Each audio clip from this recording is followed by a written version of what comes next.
예수께서 와서 보시니 나사로가 무덤에 있은지 이미 나흘이라.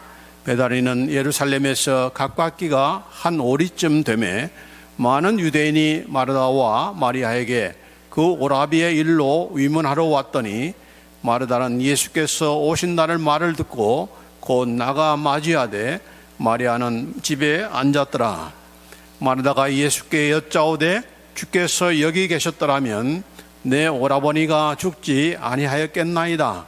그러나 나는 이제라도 주께서 무엇이든지 하나님께 구하는 것을 하나님이 주실 줄을 아나이다. 예수께서 이르시되 네 오라비가 다시 살아나리라. 마르다가 이르되 마지막 날 부활 때에는 다시 살아날 줄을 내가 아나이다. 예수께서 이르시되 나는 부활이요 생명이니 나를 믿는 자는 죽어도 살겠고 무릇 살아서 나를 믿는 자는 영원히 죽지 아니하리니 이것을 네가 믿느냐? 이르되 주여 그러하이다. 주는 그리스도시요 세상에 오시는 하나님의 아들이신 줄 내가 믿나이다. 아멘. 요한복음에 소개된 예수님은 누구신가? 예수님 자신께서 나는 누구다라고 밝힌 그런 내용이 7가지라고 했죠. 그래서 나는 생명의 떡이다. 또 나는 세상의 빛이다. 나는 양의 문이다. 나는 선한 목자이다. 또 오늘은 나는 부활이요 생명이다. I am the resurrection and the life. 전부 다 정관사가 이렇게 정관사로 표시한다고 했죠. 그래서 유일한 부활, 나는 유일한 부활이요 유일한 생명이다. 나만이 부활과 생명을 주는 자다라고 하는 그런 뜻이 되겠습니다. 그래서 오늘 예수님이 바로 부활이요 생명이다 하는 그런 내용의 말씀을 우리 함께 살펴보고자 하는 것입니다. 여러분, 이 세상에서 가장 무섭고 두려운 것이 있다면 그것은 무엇이겠습니까? 암입니까? 암도 두렵죠. 또 얼마 전까지 우리가 온 세계가 정말 참 죽음과 공포에 떨었던 그런 전염병, 이런 코로나 바이러스 같은 전염병이 무서운 그런 것인가? 그것도 무서운 거죠. 왜? 얼마나 그 무섭다는 것을 우리가 현실적으로 이렇게 느꼈습니까? 또 이렇게 핵무기입니까? 북한이 핵무기 때문에 이 세계를 정말 공포 가운데 떨게 만드는데 순식간에 잿더미를 만드는 이런 공포의 대상이 아닐 수가 없죠. 또 지진, 얼마 전까지 시리아와 또 튀르키예에 발생한 지진으로 인해서 거의 5만 명 이상 그런 사람이 죽게 되었습니다. 또 전쟁은 어떠합니까? 1년 넘게 이 러시아와 또 이렇게 우크라이나 사이의 그런 전쟁, 군인들만 죽는 것이 아니고 또 이렇게 무고한 그런 시민들도 생명을 앗아가는 것이 바로 이 전쟁 아닙니까? 자, 이 모든 것들이 두렵고 무서운 그 이유가 무엇인가? 이렇게 암이나 전염병이나 또 핵무기, 또 지진, 전쟁, 이런 모든 것들이 온 사람들에게, 온 인류에게 공포의 대상인 이유는 무엇입니까? 그것은 바로 우리의 생명과 직접적으로 연결된 바로 죽음을 가져오기 때문에 그런 거죠. 그래서 인류가 가장 무서워하고 두려워하는 것이라면 그것은 바로 죽음일 것입니다. 만약 여러분이 내일 이 시간에 죽는다고 생각하면은 그런 선고를 받았다 하면은 어떻게 하시겠습니까? 뭘 해야 되는지 아마 갈팡질팡할지도 모르겠고, 정말 이 남은 몇 시간 동안 내가 어떻게 정리를 해야 될까? 아마 두려움과 또 한 번밖에 한 번 다가온 그런 죽음을 피할 수 없기 때문에 이 죽음으로 끝나는 거기 때문에 이 마지막 남은 몇 시간이라도 좀 가치 있게 보람 있게 보내고자 애를 쓸 것입니다.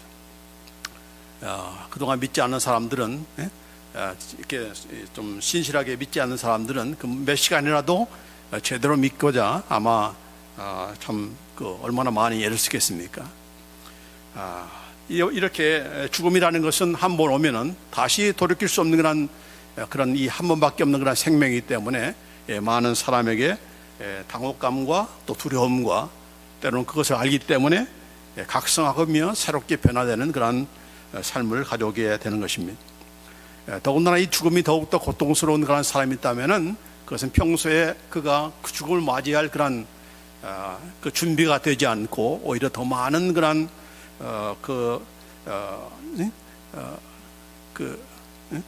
바른 그런 삶, 가치 있는 그런 삶을 살지 못한 사람에게는 이 죽음이 더욱더 고통스러운 것이 아닐 수가 없는 것이죠. 그래서 독일의 히틀러는 평소에 자기의 죽음에 대해서 무척 걱정했던 그런 사람이라고 합니다. 얼마나 그가 많은 전쟁을 일으키고 또 수많은 그런 유태인들을 학살한 그런 장모린입니까? 그러니까 그런 그였지만은 그 자신이 어떤 죽음을 당할지 상당히 두려움 가운데 떨었기 때문에 심지어는 주위 사람들에게 나의 장래에 대해서, 미래에 대해서 알 수 있는 그런 사람을 찾아보라 해가지고는 그 측근들이 그 미래에 대해서 점을 잘 치는 그런 사람이 있다고 하면서 데리고 왔는데 그 사람이 유태인 점성가였습니다.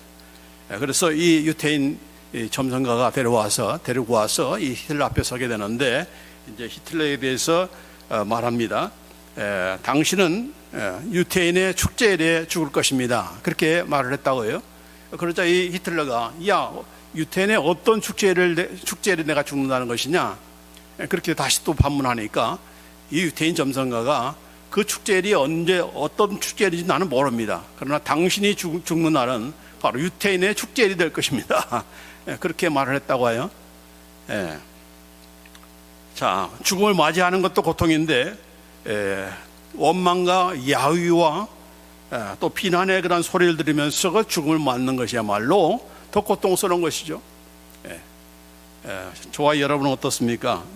우리가 평상시 죽음에 대한 것도 나는 평상시 오래 살 것 같고 금방 죽을 것 같지 않다는 확신을 가지고 살지는 모르지만은 그러나 언제 어떻게 죽을지는 우리가 아무도 장담할 수 없는 것이죠. 그 죽음이 가깝다는 것은 다른 사람들, 하루에도 수많은 사람들이 사고로 죽고 또 질병으로 죽고 하지만은 그것이 나에게 가깝게 이렇게 다가오지 않는 가운데서도 만약에 식구 중에 누가 세상을 떠났다면은 그것은 바로 나에게 현실적으로 다가오는 그런 문제라고 생각하면서 다시금 그 죽음에 대해서 다시 한번 생각하게 되는 거 아니겠습니까? 그래서 정말 내가 사는 이유를 모르겠다, 삶의 가치와 의미를 모르겠다 하는 사람은 장례식에 가야 되는 것이고 한번 가봐야 되는 것이고 병원의 그런 중환실에 한번 가볼 그런 필요가 있습니다. 만약 그것도 우리가 힘들면은 오늘은 이 본문에 등장한 죽은 나사로의 무덤에 우리가 함께 가보기로 하는 것입니다. 자, 예수님께서 이 땅에 계실 때 많은 사람들을 사랑했지만은 특별히 나사로와 마리아와 마르다 부모를 일찍 여의고 온의로 남매간으로 이렇게 살았던 그런 세 남매를 예수님께서 특별히 이렇게 사랑했습니다. 예수님이 사랑하기만 하는 것이 아니고 이 세 남매도 예수님을 각별히 이렇게 사랑했던 것 같아요. 그런데 이 나사로가 이 오빠인 그런 이 나사로가 병들어 죽어간다는 그런 소식을 듣게 되었습니다. 그래서 여기 마리아와 마르다가 예수님께 기별을 해서 지금 당신이 사랑하는 그런 내 오빠가 지금 나사로가 지금 병들었습니다라고 그렇게 기별을 했어요. 기별을 했다는 것은 뭡니까? 누구보다도 예수님께서 사랑하시는 그런 우리 오빠인데 와서 빨리 고쳐달라는 얘기죠. 다른 사람 고치려고 하지 마시고 당신께서 사랑하는 그런 우리 오빠인데 좀 고쳐달라고 이렇게 하는 것인데 여기 보면은 예수님께서 바로 가셔서 고치지 않고 지금 있는 곳에서 이틀 동안 머물면서 기다리다가 마침 이 나사로가 죽었다는 그런 소식을 들은 이후에 가게 된 것입니다. 자, 그래서 여기 보면은 예수님께서 처음에 기별을 받을 때에 사랑하는 자가 병들었습니다라고 이렇게 나사로가 좀 병들었다는 그런 소식을 들었을 때에 예수님께서 하신 말씀이 이렇게 말씀하셨어요. 4절에 이 병은 죽을 병이 아니라 하나님의 영광을 위하며 하나님의 아들이 이로 말미암아 영광을 받게 하려 함이라라고 이렇게 답변하셨어요. 지금 오빠가 지금 굉장히 심각한 병을 걸렸는데 이건 죽을 병이 아니다. 오히려 이것은 하나님의 영광을 드러내는 그런 일이고, 특별히 내가 이 일로 인해서 이 영광을 받게 될 것이다 라고 하면서 이렇게 이 말씀을 하고, 이렇게 하면서 우리가 생각하기에는 지금 내려가서 이렇게 나사로를 이렇게 이 병든 가운데서, 병든 자리에서 이렇게 세우셨다 하면은 그것이 벌써 예수님의 그런 능력을 이렇게 보여주고 또 하나님께서 영광 받으실 거라고 우리가 생각하기가 쉬운데, 그러나 예수님께서는 그렇게 하지 아니하시고 나사로가 죽은 다음에, 죽은 지 며칠 만에? 사흘 만에, 4일 만에 내려가셔서 나중에 무덤에서 살려내는 그런 일을 하시지 않습니까? 자, 그것을 한 이유는 왜 그런 것입니까? 바로 예수님께서 내가 부활이요 생명이다라는 말씀을 하시기 위해서, 내가 부활이요 생명이다는 것을 알리게 하시기 위해서 일부러 나사로를 살아있을 때, 병들었을 때 고치지 아니하시고 완전히 죽은 다음에, 죽어서 굴속에, 돌굴속이죠. 그래서 돌굴속에 이렇게 완전히 무덤에 갇힌 지 사흘 만에, 4day 만에 예수님께서 오셔서 그를 살려내심으로 내가 바로 부활이요 생명이다라고 하는 그런 말씀을, 단순히 내가 죽으면 부활한다 그런 차원이 아니라 나는 부활케 하는 자이다, 나는 생명을 주는 자이다 하는 것을 드러냄으로써 예수님이 어떤 분이라는 것을 드러내시고 그걸로 인해서 영광을 받으신다는 것, 그런 내용을 지금 전달하기 위해서 이렇게 일부러, 의도적으로 이렇게 예수님께서 바로 고치지 아니하시고 죽은 지 사흘 만에 나사로를 이렇게 살리셨다는 얘기죠. 그래서 여기 보면은 이 죽음, 초반에 그렇게 말씀하셨잖아요. 사람들이 가장 무서워하는 것이 무엇입니까? 바로 죽음인 것이죠. 근데 그 죽음이 꼼짝 못하고 죽음이 항복하고 죽음을 이겨내는 것이 무엇입니까? 바로 부활인 것이죠. 부활에. 아무리 죽은 지 사흘 만에 되고 돌로, 엄청난 그런 돌로 이렇게 막아놓은 그런 무덤이라 할지라도 살아나게 하는 것, 부활케 하는 것만큼 얼마나 강력합니까? 부활 앞에서는 죽음도 게임이 안 되는 거죠. 아무리 죽여봐라 내가 살려낸다, 이게 뭐 게임이 되겠습니까? 바로 그런 차원에서 고린도전서 15장 54절 말씀에 이를 말씀하십니다. 이 썩을 것이 썩지 아니함을 입고 이 죽을 것이 죽지 아니함을 입을 때에는, 이게 바로 이제 나중에 우리가 예수님께서 오실 때 우리를 다, 죽은 몸들이, 썩은 몸들이 다 이렇게 뼈가 되고 가루가 되는 그런 몸들이 전부 다 영광스러운 몸을 입는 그런 부활을 얘기한 것이죠. 그때 사망을 삼키고 이기리라고 기록된 말씀이 이루어지리라. 이렇게 개역 개정판은 그렇게 번역을 했는데, 원래 개역 한글에는 사망이 이금에 삼킨 바 되리라고 기록된 말씀이 응하니라 했습니다. 그러니까 사망이 무엇에 누구한테 패배를 당합니까? 바로 부활 앞에서. 부활 앞에서 사망은 패배할 수밖에 없다. 그게 바로 우리의 부활인 것이고, 예수님께서 재림하셔서 우리의 몸이 부활한 그런 것을 지금 얘기하는 것이죠. 그래서 이렇게 예수님이 부활이요 생명이다 하는 것, 단순히 살아나가게 하는 것만이 아니고 거기에 생명이 있어야 되는 것이죠.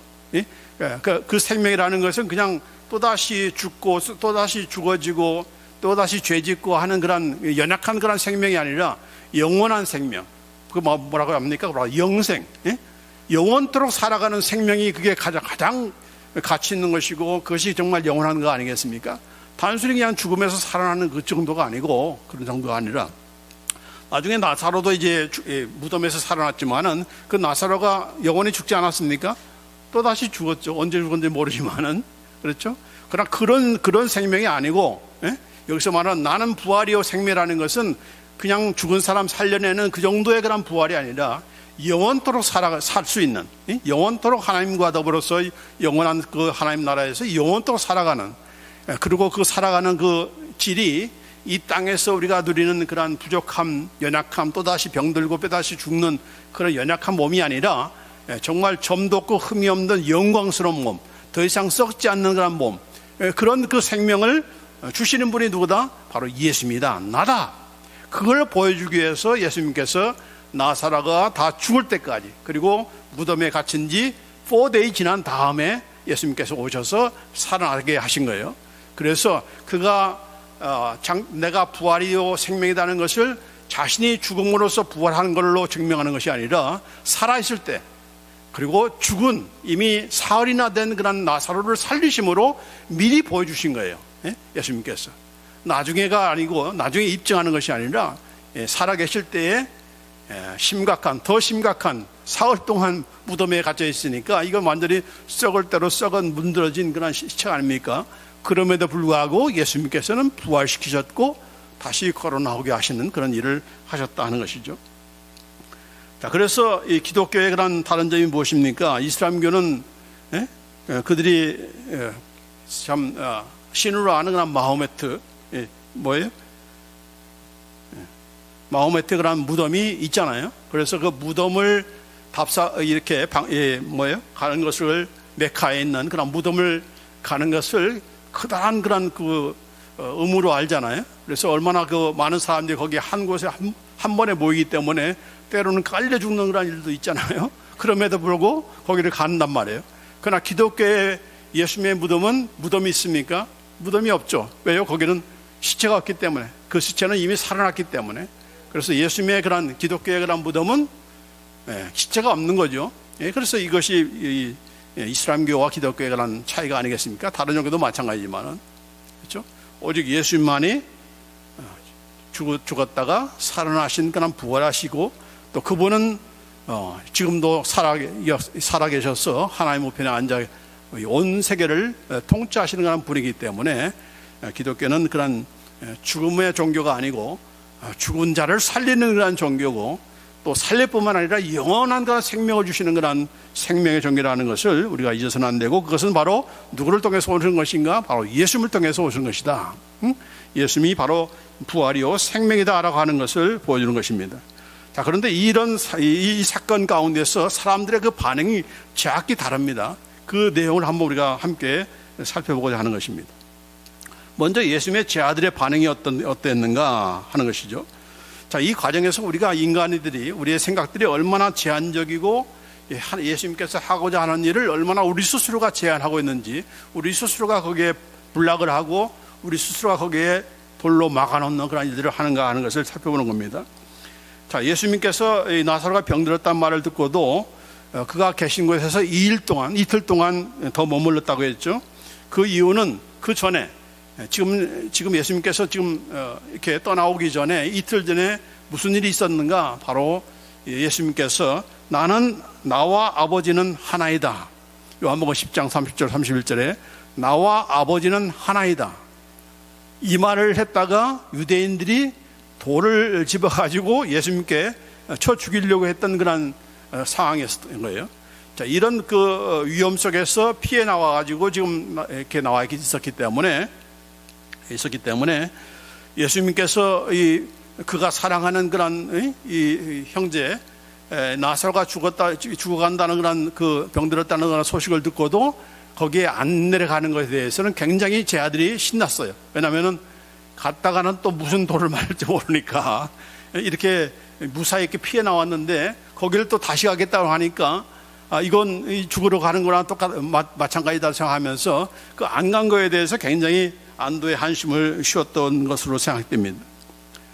그러니까 나사로가 사는 것과는 사느냐 죽느냐는 상관이 없고 우리가 돌 맞아 죽을지도 모른다 하는 그런 불안함 때문에 예수님의 그 처신에 대해서 때로는 이렇게 예수님의 제자들이 잘하셨다라고 이렇게 생각한 거예요. 예수님도 죽음 앞에서는 별 수 없네? 그렇게 생각한 거예요. 이렇게 돌 던져 이렇게 죽음 당할지 모르는 그런 위험 앞에서 예수님도 피하시는구나. 그걸 그냥 뚫고 가지 아니하시고 지금 다른 누구도 아니고 그가 사랑하는 그런 나사로인데 그 나사로를 살리기 위해서 예수님 같으면은 가자. 내가 죽더라도 가자 이렇게 할 텐데 그렇지 않은 거 보니까 이 예수님의 제자들이 안도의 그런 한심을 쉰 거예요. 자, 그런데 이틀 후에 예수님께서 예수님의 제자들에게 말합니다. 요한복음 11장 7절로 8절 말씀에 그 후에 제 아들에게 이르시되 유대로 다시 가자 했습니다. 유대로 다시 가자 하니까 제 아들이 뭐라고 했어요? 랍비여, 방금도 유대인들이 돌로 치려 하였는데 또 그리로 가시려 하나이까? 바로 아까 제가 설명한 내용입니다. 돌로 쳐 죽이려고 했었는데 또 거기에 가겠다는 것은 지금 돌 맞아 죽겠다는 거 아닙니까? 라고 하면서 예수님의 제자들이 반대를 한 것이죠. 자, 그러면서 여기 11장 11절로 12절에 보면은 예수님께서 여기 한 구절이 여기 스크린이 없는데 16절에 보면은 예수님의 제자들 가운데 이 도마라는 그런 제자가 무슨 말을 하는 거 아니? 우리도 주와 함께 죽으러 가자 그렇게 했습니다. 예수님께 지금 다시 유대로 가겠다고 하니까 도마가 비꼬는 그런 빈정되는 그런 말로 야, 우리도 이제 주와 함께 죽으러 가자 그렇게 한 겁니다. 같이 죽으러 가자, 이게 진짜로 죽기를 원해서 가는 것이 아니고 이제 죽게 되었구나라고 하면서 이렇게 예수님의 이 처신에 대해서 지금 빈정거리면서 하는 말인 것이죠. 그만큼 예수님의 제자들은 죽음을 무서워했던 겁니다. 두려워했던 것입니다. 뭐 나사로를 살리는 것은 이게 둘째 문제고 자기들의 관심 밖이었어요. 그래서 어쨌든 우리만 살면 된다 하는 그런 생각이 있었기 때문에 이렇게 예수님의 하시는 일에 대해서 전혀 이해를 못하고, 심지어는 예수님께서 이런 말씀하십니다. 자, 우리 친구 나사로가 잠들었도다. 그러나 내가 깨우러 가노라 라고 하니까 예수님의 제자들이 주여 잠들었으면 낫겠나이다 그렇게 말합니다. 예수님은 우리 죽음을 가리켜서 우리는 잠들었다기 하죠. 왜요? 다시 부활할 것을 우리가 믿기 때문에. 그래서 예수님께서 우리 친구 나사로가 지금 잠들었다. 이미 죽은 다음에 지금 한 말입니다. 그래서 내가 깨우러 간다라고 하니까 예수님의 제자들이 빈정대면서 주님, 정말 나사로가 잠들었으면 그게 낫겠습니다. 그렇죠? 잠들었으면 깨면 되는 것이니까.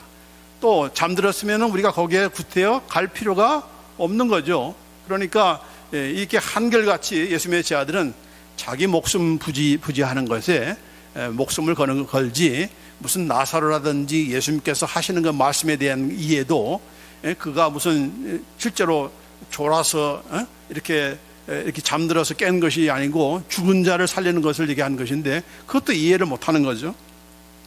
자, 이렇게 항상 우리는 우리의 수준에서, 우리의 입장에서 내가 사는 그런 관점에서만 예수님을 이해하고 예수님의 말씀을 이해하는 그런 받아들이는 그런 나약함이 우리에게 있다는 것을 보게 되는 것이죠.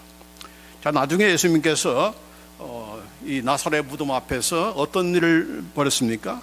많은 사람이 이제 나사로의 죽음을 이렇게 애도해하고 하는 가운데 예수님께서 나사로의 무덤 앞에 서서 예수님께서 어떤 일을 하셨는가? 성경에서 몇 번 안 나오는 예수님께서 눈물을 흘리셨다, 예수님께서 우셨다는 그런 장면이 여기에 등장합니다. 예수님께서 왜 나사로를 보고서, 나사로의 그 죽음을 보고서 왜 예수님께서 눈물을 흘리셨는가 하는 것입니다. 나사로가 죽은 것이 불쌍해서 우신 것입니까? 아니, 조금 있으면 다시 살릴 텐데 뭐가 이렇게 불쌍해서 우시겠습니까? 그러면은 다른 사람들이 막 우니까 덩달아서 우신 것입니까? 우리 종종 어른 애들이 주위 사람들이 막 울면 같이 따라서 울잖아요. 예수님도 그렇게 같이 따라서 우신 것입니까? 아니죠. 근데 예수님께서 우신 것은 단순히 불쌍해서 우는 정도가 아니라 예수님께서 얼마나 분노하시면서 이렇게 슬퍼하셨는가 하는 것을 그 다음 말씀에서 11장 33절에서 말씀하고 있습니다. 예수께서 그가 우는 것과 또 함께 온 유대인들이 우는 것을 보시고 심령의 비통히 여기시고 불쌍히 여기사 있습니다. 여기 개역성경에는 심령의 통분히 여기시고 민망히 여기사라고 했습니다. 비통히 여겼다, 통분히 여겼다는 것은 분노하셨다는 얘기죠. 예수님께서 왜 분노하셨는가? 왜 화를 내신 것인가? 조금 전까지 계속해서 내가 부활이요 생명이다, 나를 믿는 자는 죽어도 살겠고 무릇 살아서 나를 믿는 자는 영원히 죽지 아니하리라 라고 이렇게 말씀을 하셨어요. 또 이 병은 죽을 병이 아니라 하나님의 영광을 위한 것이고 또 하나님의 아들로 이를 인하여 영광을 얻게 하기 위한 것이다 라고 말씀도 하셨어요. 또 우리 친구가 지금 잠들었도다. 그러나 내가 깨우러 가노라. 이렇게 계속적으로 이 나사로의 죽음에 대해서 그리고 그를 살리실 것을 예수님께서 계속적으로 말씀함에도 불구하고 어느 누구 하나도 믿지를 않는다는 얘기죠. 믿지를 않았어요. 설마 죽은지 뭐 금방 죽은 것도 아니고 사흘이나 지났는데, 나흘, 4day나 지났는데 뭐 살려내실까라고 전혀 믿지 않는 그런 그 모습을 보면서 예수님께서 이 무리들의 그러한 불신앙, 거기에 대해서 노하시고 민망히 여기시고 불쌍히 여기신 것입니다. 야, 너희들은 어떻게 내가 말을 해야 나를 믿겠느냐? 왜 이렇게 믿지를 못하느냐? 거기에 대한 예수님의 그런 통본인 것이죠. 그렇죠? 부모들이 아무리 사랑하고 아무리 그냥 예를 써도 이 아들이 전혀 듣지도 못하고 들을 생각도 안 하고 하면은 그것이 얼마나 부모의 마음이 찢어지는 것입니까? 바로 그런 심정인 것이죠. 예수님께서 그토록 말씀하셨지만은 그가 사랑하는 마르다나 마리아도 마찬가지고, 다른 사람 몰라도 마리아나 마르다도 믿지도 못하고, 예수님께서 여기 계셨으면은 내 오빠가 살아났을 텐데 왜 여기에 안 오셔가지고 왜 죽게 만드십니까? 라고 하는 그 원망 소리를 들을 때에 예수님의 마음은 분노하신 것입니다. 마찬가지죠. 우리가 그토록 예수님의 그런 행하신 일과 그분이 어떻다는 것을 우리가 말씀을 통해서 듣고 배우고 한다 할지라도 실제로 가면은 안 믿는다는 얘기죠. 못 믿는다는 얘기죠. 그게 바로 예수님을 분노하게 만드시고 또 이렇게 화나게 만드시고 또 그 화남 때문에 분냄 때문에 슬퍼하시는 그런 모습을 보게 되는 것입니다. 자, 그러나 운다고 해서 해결되는 것은 아니죠. 그렇죠?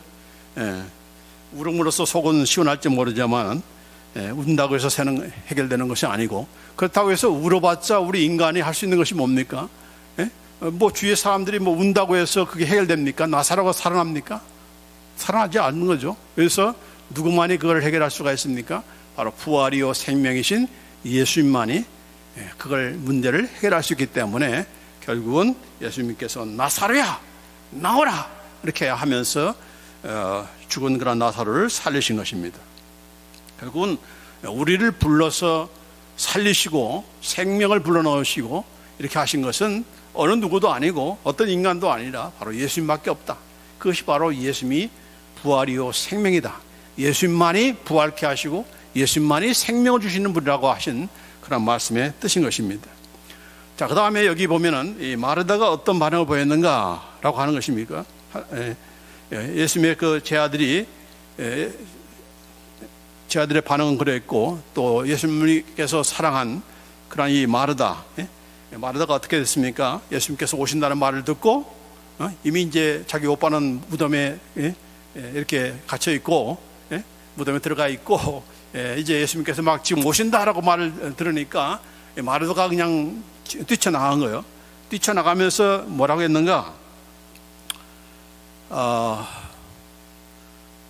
주께서 여기 계셨다면 내 오라비가 죽지 아니하였겠나이다. 그렇게 말합니다.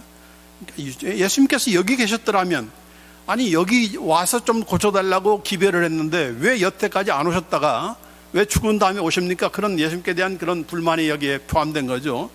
예수님께서 여기 계셨더라면 내 오라비가 죽지 아니하였겠나이다. 그렇게 말한 겁니다.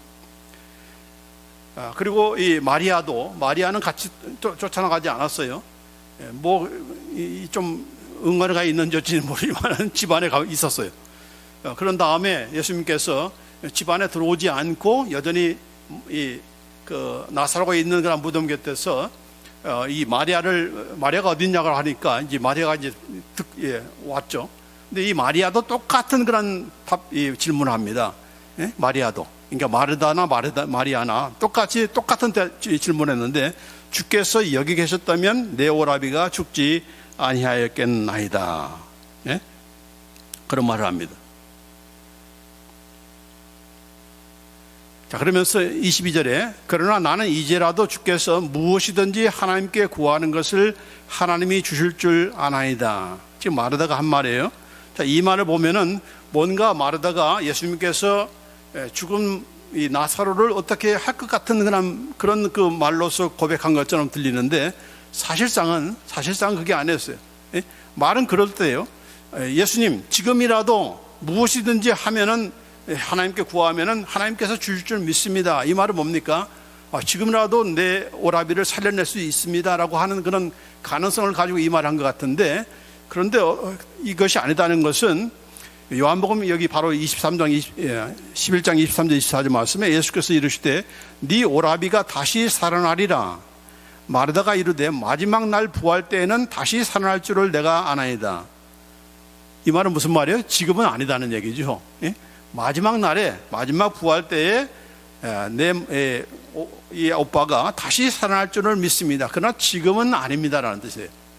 지금은 아닙니다. 이게 참 우리와 똑같은 것이죠. 우리는 항상 우리의 생각과 우리의 경험과 우리의 어떤 그 선입관에 매여 있어가지고 예수를 믿는다고 하면서도, 전능하신 하나님이라고 하나님을 믿는다고 하면서도 실제로는 안 믿는 거예요. 못 믿는 거예요. 그래서 이 마르다처럼 나중에 예수님께서 부활하시면, 예수님께서 재림하실 때 우리가 부활할 겁니다.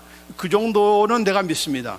그건 내가 믿습니다. 그것 외에는 이미 죽은 지 4day나 지났는데 어떻게 내 오빠가 살아난단 말입니까?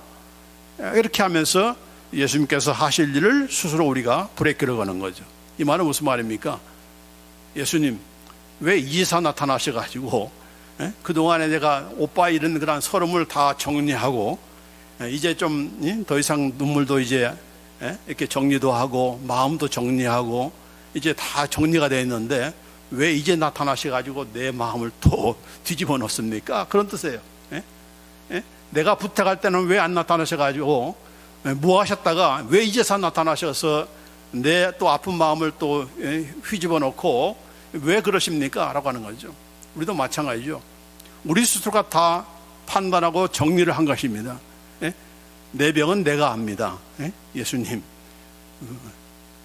고치려면 처음 아플 때 고쳐주시든가 아니면 내가 고쳐달라고 할 때 고쳐주시든가 그러지, 왜 이제 다 손 놓고 병원에서 손 놓고 뭐 의사들이 다 손 놓고 하는 그런 상황에서 왜 이사 나타나셔가지고 나를 믿으라, 내가 고쳐주마, 그런 말을 하십니까? 나는 이미 다 정리가 되었습니다. 그래서 여기 뭐라고 했습니까? 예수님께서 이 나사로를 이제 이렇게 불러내시기 전에 39절에 보면은 예수께서 이르시되 돈을 옮겨 놓으라 하시니 그 죽은 자의 누이 마르다가 이르되 주여, 죽은 지가 나흘이 되었음에 벌써 냄새가 나나이다. 이 말은 뭡니까? 그 말이에요. 지금 그 말이에요. 아니, 지금 죽은 지 4day나 지났는데 이미 다 썩은 시체가 되어 있는데 이제 와서 뭘 하겠다는 겁니까? 그런 거. 아니, 그 앞에서는 예수님께서 무엇인가 해줄 수 있는 것처럼 고백해놓고 하나님께 구하면은 하나님께서 무슨 기도를 응답해 줄 거라고 그럴듯하게 이렇게 나사로를 다시 살릴 것처럼 그렇게 기대를 하면서도 실제적으로는 뭡니까? 야, 돌 옮겨놔. 왜냐하면 유대인의 무덤은 다 굴속에, 돌로 된 굴속에 큰 돌을 막아놓은 거거든요. 그래서 그 돌을 옮겨놓으라 이렇게 한 겁니다.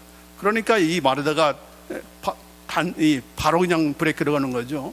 아니, 지금 죽은 지가 나흘이 되었는데 냄새가 나는데 라고 하면서 왜 그러십니까? 라고 이렇게 예수님께 따진 것입니다. 마찬가지죠. 아까 얘기한 대로 우리 스스로는 다 정리가 되어 있어요. 여러분도 다 정리된 게 있을 거예요, 아마. 예수님께서 이건 내가 아무리 기도해도 하나님께서 들어주실 것 같지 않아. 나는 내가 잘 알아. 내 병은 내가 잘 알아. 내 이 연약함은 내가 잘 알아. 내 문제점은 내가 잘 알아. 예수님도 이건 못 고쳐. 하나님도 이것은 못 고쳐. 라고 스스로 포기하고 스스로 정리된 그런 내용들이 바로 이 마르다와 똑같은 그런 고백이 우리에게도 있는 것입니다. 그럴 때 예수님께서 뭐라고 했어요? 돌을 옮겨 놓으라 하는 것입니다. 야, 내가 너는 정리했고 너는 포기하고 이제 그냥 날 받아놨다. 나는 이제 죽을라만 기다린다. 그렇게 생각할지 모르지만은 나는 아니야. 나는 부활케 하는 자이고 나는 생명을 주는 자야. 너 누구를 믿는 거야? 나를 정말 믿는 거야? 그렇게 물어보는 거죠. 그래서 예수님께서 하실 말씀이 내 말이 네가 믿으면 하나님의 영광을 보리라 하지 아니하였느냐. 예? 예수님께서 앞에서도 말씀하셨죠. 그래서 누구를 믿으면 우리가 하나님의 영광을 봅니까? 예수님을 믿어야. 왜냐하면 그분이 바로 어떠한 것도, 어떠한 우리의 그런 참 인간의 포기한 것도 주님께서는 살려내시고 주님께서는 생명을 불어넣으시는 그런 분이기 때문에, 그래야 그것이 바로 하나님의 영광이 드러나는 거죠. 하나님의 영광은 죽음에서 드러납니까? 아니죠. 부활시키는 데서 하나님의 영광이 드러나는 것이고, 생명을 주는 그런 일에서 하나님의 영광이 드러나는 거 아니겠습니까? 그래서 내 말이 네가 믿으면 하나님의 영광을 보리라 하지 아니하였느냐라고 하면서 이렇게 말씀하고 계시는 것입니다. 그래서 오늘 본 말씀에 예수님께서 나는 부활이요 생명이니라고 하면서 말씀하시는 것입니다. 돌을 옮겨놓으라, 돌을 옮겨놓으라.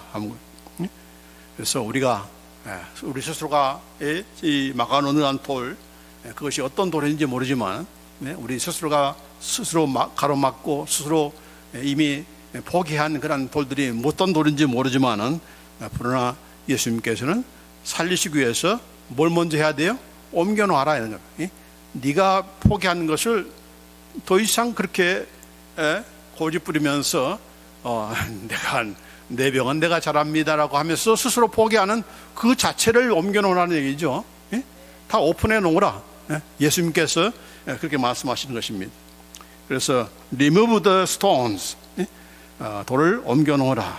우리의 완고집, 우리의 그 신앙의 그런 한계를 뛰어넘지 못하는, 내가 이해하고 내 이익만 추구하고, 뭐 나사로가 죽느냐 사느냐 그건 관심이 없고 나만 돌을 안 맞으면 된다라고 하는 그런 제 아들의 그런 생각들, 바로 내 이성만 채르는 그런 돌들을, 이걸 다 무브하라는, 리무브하라는 얘기죠.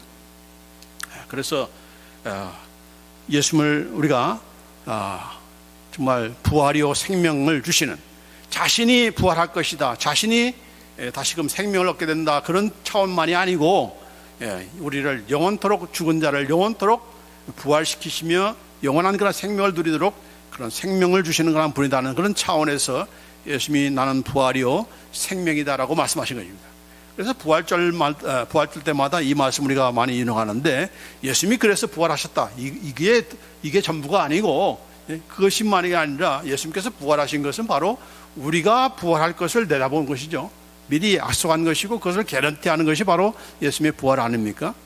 그래서 예수님께서 부활하셨다는 것만 믿지 말고 나도 부활한다, 아니 나는 이미 부활했다, 나는 죄와 사망과 사탄의 권세에서 이미 이 땅에 살면서 부활했다, 그리고 내 육체가 언제 죽어서 썩을지 모르지만은 그 육체도 영광스러운 몸으로 부활할 것이다, 그 신앙을, 그 믿음을 가지라고 하는 그런 차원에서 나는 부활이요 생명이다라고 이렇게 말씀하고 있는 것이죠.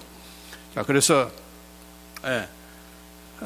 오늘 이 말씀에 여기 보면은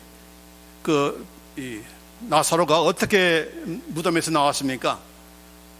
다 살아난 몸으로 나왔습니까? 아니에요. 들어간 몸 그대로 나왔어요. 그러니까 수족을 다 배로, 유대인의 장사법은 전부 다 이 세마포로 동이죠.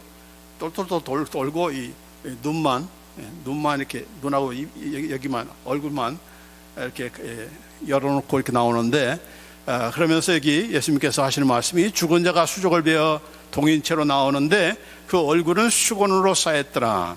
그러니까 이 이마만 이렇게 수건으로 싸고, 밑으로는, 목 밑으로는 전부 다 이렇게 동여매입니다.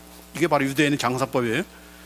그래서 이것을 다 풀어놓아서 다니게 하라, 그렇게 예수님께서 말씀하셨어요.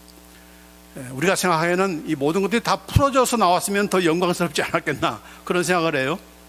그런데 우리가 어떻게 했다는 것을 잊어먹습니까? 살아날 것을 기대도 않았잖아요. 이 말에다가 결코 살아날 수 없다라고 그렇게 했던 사람들인데, 살려놓으니까 기왕이면 이렇게 좀 살려주실 걸 하는 그런 얌체 같은 그런 우리의 마음들이 있는 것입니다. 예수님께서 우리를 살리시고 우리를 부활케 하신 그 현장에서 우리는 예수님의 그 은혜와 그 능력을 감사하고 영광을 돌리는 것이 아니라, 기왕이면 이렇게 좀 나에게 밀리언 달러를 주든가 한 100년 더 살게 하시든가 그렇게 하시지라고 하는 그런 욕심이 우리에게 있는 것이죠. 그러나 예수님께서는 그 살아난 나사로는 바로 죽을 때 똑같은 그 나사로다. 다른 누가 아니고 바로 그 나사로야. 얼마 전에 죽었던 그 나사로가 지금 살아난 거다 하는 것을 보여주는 겁니다. 그러면 그렇게 해서 살아난 그 나사로는 어떤 삶을 살았을까요? 이제는 완전히 다 내 동생들 이제 무관하고 그냥 혼자를 위해서 살았을까요? 여전히 부모가 없는 그런 오빠니까 장남으로서 그런 가장으로서 이렇게 자기 누이들을 이렇게 챙기는 그런 삶을 사는 거 아니겠습니까? 우리가 하나님의 은혜를 받으면 나만 고루해지고 나만 어떻게 영광스러운 그런 상태에서 이렇게 이런 그 속세를 떠나가지고 영광스러운 그런 몸으로 우리가 지내는 것을 생각하게 되는데 아니다는 얘기죠. 우리가 예수님께서 우리를 죄와 사망과 사탄의 권세에서 구원해 내신 것은 이제는 천상에서 놀고 천상에서 살아라 이런 뜻이 아니죠. 네가 사는 그곳은 바로 이 땅이고 이 땅에서 네가 지금 짊어져야 할 그런 책임이 있고 또 의무가 있고 네가 감당해야 될 그런 것들이 있는 거야. 그것으로부터 떠나게 하시는 그런 예수님이 아니다는 얘기죠. 물론 그런 때가 있어요. 모든 것을 다 이제 놓게 되고 정말 어떠한 그런 책임감이나 의무나 이런 그런 또 죄책감이나 이런 것에 끌리지 않고 이제는 완전히 정말 영광스럽고 영광스러운 그런 프리한 그런 삶을 우리가 살게 됐지만 아직은 아닌 것이죠. 이 땅에서 우리가 살아갈 때는 바로 가정이 있는 것이고 또 부모로서 또 자녀로서 또는 성도로서 우리가 맡은 그런 책임이 있는 것이고 의무가 있는 것이죠. 그걸 하기를 원하시는 것이지 그걸 안 하기를 우리가 기대하면서 하나님의 능력을 바란다는 것은 그건 예수님께서 원하시는 그런 삶이 아닌 것이죠.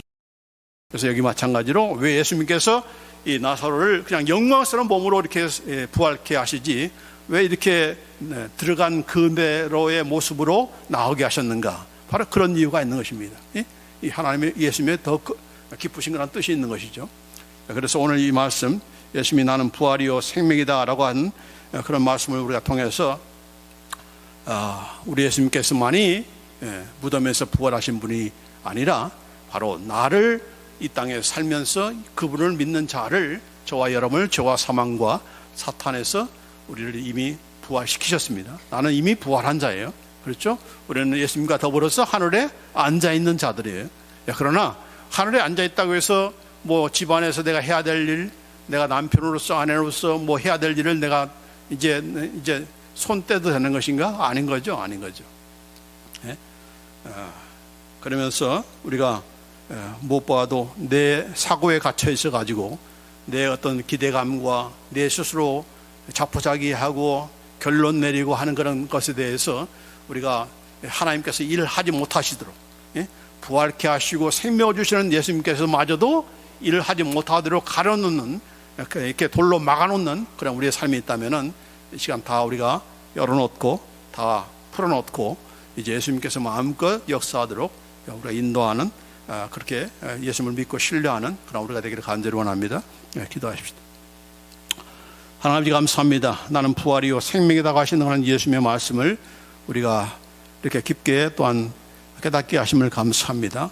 예수님만이 부활이요 예수님만이 생명을 갖는 그런 분이 아니라 바로 우리를 부활케 하시는 분이요 우리에게 단순한 그런 살아있는 그런 생명이 아니라 호흡만이 아니라 영원토록 영생하는 그런 복된 생명을 우리에게 주실 수 있는 또 주시는 그런 예수님인 것을 우리가 믿게 하게 하시고 또 그런 그 부활과 생명이 우리의 삶 속에서 날마다 실생활 가운데서 누리며 경험할 수 있도록 인도해 주옵소서. 내 사고에 갇혀서 내 선입관에 갇혀서 내 판단과 내 결정의 좌우되는 되어서 예수님이 역사하지 못하도록 가려놓는 그런 모든 이런 돌들을 이 무덤들을 다 풀어놓게 하시고 열어놓게 하시고 마음껏 주님의 그런 사용과 주님의 쓰심과 주님의 일하심과 주님의 능력을 경험하며 살아가는 그런 부활과 생명에 관한 신앙을 가질 수 있는 우리 모두 되도록 인도해 주옵소서. 우리 예수 그리스도 이름으로 기도하옵나이다. 아멘.